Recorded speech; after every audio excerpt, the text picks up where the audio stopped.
As we dip in next and last pen of them here, this is a trio of crossbred males, and we've been talking about the fives. These are the three 5-litter males. So fives again. Dare to compare Kingpin, Dirty Secret, Mom Came from Heimer. I'm not going to repeat myself again. If you watch the individual video and you're upset about that, go watch one of the videos of the gelts, and I give you a detailed description of the sow line. The thin belt that's chasing the stick around Abby has is going to be 5-9. He's a barrow. The wide belted barrow in the pen is going to be 5-6, and then kind of the off belted boar is going to be 5-7. We can start with a 5'9" there. Abby's got him on the whip, and I think that one just in terms of, if you guys like to feed the greener ones that are good built and good looking, I think he's the ultimate epitome of that. I mean, he's just so good in his top line and how his tail head sits and the length of rump and hip and hind leg and just build, I think is phenomenal in that barra. Ultra good looking and cool. And if you're like Jim, then those are the kind you gravitate towards, because you just feed the crap out of them, and then they turn out good every time, it seems like, and he reads like one that's going to do that. But then, if you ever question him at all in terms of is he going to have enough, just study his base width, and I think that answers all your questions, because that guy is fat-legged and really opened up in his chest and just perfectly square going away. So really, really cool barrow, great feeding project. I think one that could be super, super fun down the road. The 7 bear is the one or 7 boar, is the kind of the off-belted one that Abby's got over there. And that guy's a little interesting to read. Maybe not the one that likes to hold his head up the highest or just cock off in the pen, but man, he's got some fat legs and just a big center cavity and a big back in him, and reads with the right kind of muscle pattern and greenness. I've been to Heimers quite a few times and through their set, right? And when you see ones like that have that kind of mug and that kind of form and feature, I mean, there's just nothing but positivity, and they harp on that down there a ton of how when you've got these ones that maybe just a lot notch chunkier faced, but they've got so much boldness and stoutness behind and height the shoulder, that baby fat almost is going to melt away, and he's going to turn to something pretty exciting. So he's maybe a harder one to just get a read on here in the pen, because he's not one to show off, but guys, don't shy away from that one, because his features that he has are really, really huge and very, very advantageous. So look in on the little narrow-belted boar.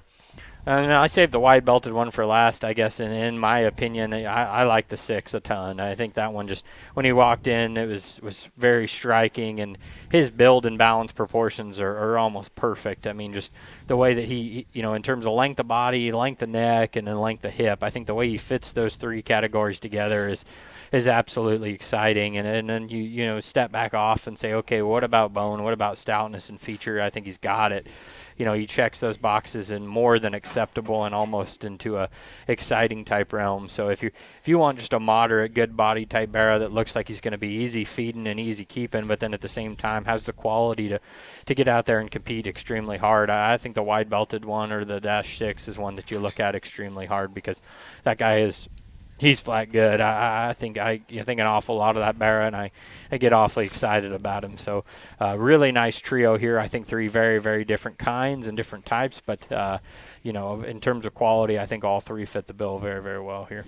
The narrow-belted Pig 9 is one that has to light you up. So for heaviness of bone and look. He's really heavy structured, awesome kind of a skull, and really blends really good, I think. I think will be a very good, bigger kind of a hog. I would guess State Fair time that one could look killer. Late July to early type August would be probably prime time for him. I would just anticipate, but we'll see what Garrett thinks. But that one there really hits me for just feature. Love his skull, love his bone, his feet. Really got a good look to him. Just he's gonna be a good big one, I think. This narrow belted or the wide belted one that Jake was talking about, again, that one just kind of fits that balance and design.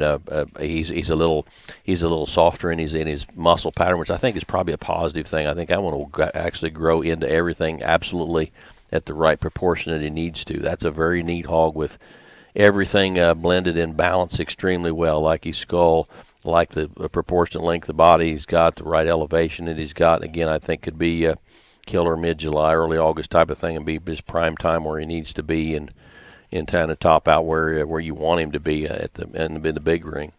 The little Pig 7 boar pig just needs to grow into himself. That one there is gonna. I got that one marked down as a sleeper there too, and it'll need to be shown later. But that one, look at that one's skull. Now he's got his one ear kind of flopped a little bit, but once that one kind of grows in himself, that one's skull, and the way he comes out top of his shoulder blade, and his bones are huge. He's green bodied, he's green muscled, and that one is going to get really good. I would anticipate a late August to mid September type of thing would probably be right, or intact as a male could be killer also. And I think they've done the right thing on leaving that one the option of what you can do there. But 3 really, really nice hogs that offer a lot of positives. Yeah, no, absolutely, and I guess where they fit, that thin-belted 5'9", exactly kind of what they said. Big legs, good looking, feeding, just get some bulk and mass. I thought what Jim said, just age, size, time frame-wise, fit. The 5'6" hog, very similar. I mean, I think that one's a State Fair Barrow Deluxe. I'm not going to reiterate what they commented on, and I don't know. I really haven't been watching the screen on 5'7" or what he's done. I think if you were here in person, I mean, to be honest, that one got a little sick on us, and he's coming back out of it, and that's his ear set will kind of tell you that. But I think where that one's good and where his pieces are, he swings maybe as big and far as any of them if it kind of comes back together on where he fits and blends and matches. And again, I guess as a breeder, seller, etc., I don't. If he keeps on the forward track and stays healthy and keeps rolling like he has been with no setbacks, I think that could be a state fair age hog very, very easily. And in the same breath, if he has a setback, maybe he's a later fall pig, and we don't all know the answer to that. But again, the boar pig's 5'7", the thin belt's 5'9", the wide belt's 5'6". It wouldn't be the worst thing if he had his seeds left in him either. The way he looked. No, definitely not. It might be fun next year too. Yeah, absolutely.